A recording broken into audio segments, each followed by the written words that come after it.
नमस्कार. आज स्वराज्य अभियानाच्या वतीनं एक अत्यंत महत्त्वाचा विषय मी आपणापुढे घेऊन येत आहे की बऱ्याच वेळेला प्रवासी एसटीनं प्रवास करत असताना किंवा त्या निमित्तानं विभाग नियंत्रक किंवा एसटी स्टँडला फोन करण्याचा प्रयत्न करतात, परंतु बहुतेक वेळेला असं लक्षात येतं की ते फोन बंदच आहेत आणि चालूच असलं ते उचलले जात नाही. या पार्श्वभूमीवर डिसेंबर 2025मध्ये आम्ही माननीय मंत्री या संबंधित खात्याचे परिवहन आयुक्त आदी उच्च अधिकाऱ्यांना आम्ही पत्र दिलं.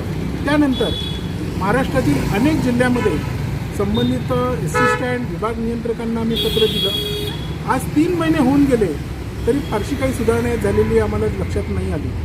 त्यामुळं आज पुन्हा एकदा आम्ही आज पत्र दिलेलं आहे. आज महाराष्ट्रामध्ये अनेक ठिकाणी या संबंधात प्रेस कॉन्फरन्ससुद्धा घेतलेली आहे आणि या संदर्भात आम्ही मागणी केलेली आहे की हे फोन तात्काळ सुरू करण्यात यावे. दुसरं, सोबत एक मोबाईल पण संपर्कासाठी द्यावा जेणेकरून संपर्क करणं सोयीस्कर होईल.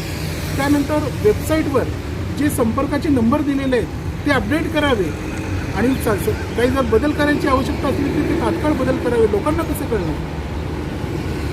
त्यानंतर तरीसुद्धा फोन बंद असणं न उचलणं अशी जर निष्क्रियता लक्षात आली तर संबंधित अधिकाऱ्यावर जबाबदारी निश्चित करण्यात यावी. याच्या जोडीला दर 15 दिवसांनी जी डीप क्लिनिंग इन्स्पेक्शन होत असतं त्याच्यामध्ये हा एक पॉईंट वाढवावा की संपर्क यंत्रणा व्यवस्थित आहे की नाही.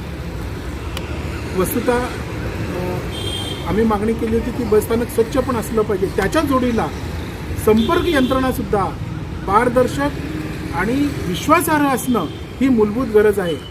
आणि जर अजून नजीकच्या काळात जर हे झालं नाही तर आम्हाला कायद्याच्या आधाराने आंदोलन करण्याशिवाय पर्याय उरणार नाही.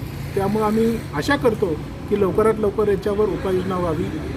मी दत्तात्रय पिसे, स्वराज्य अभियान. नमस्कार.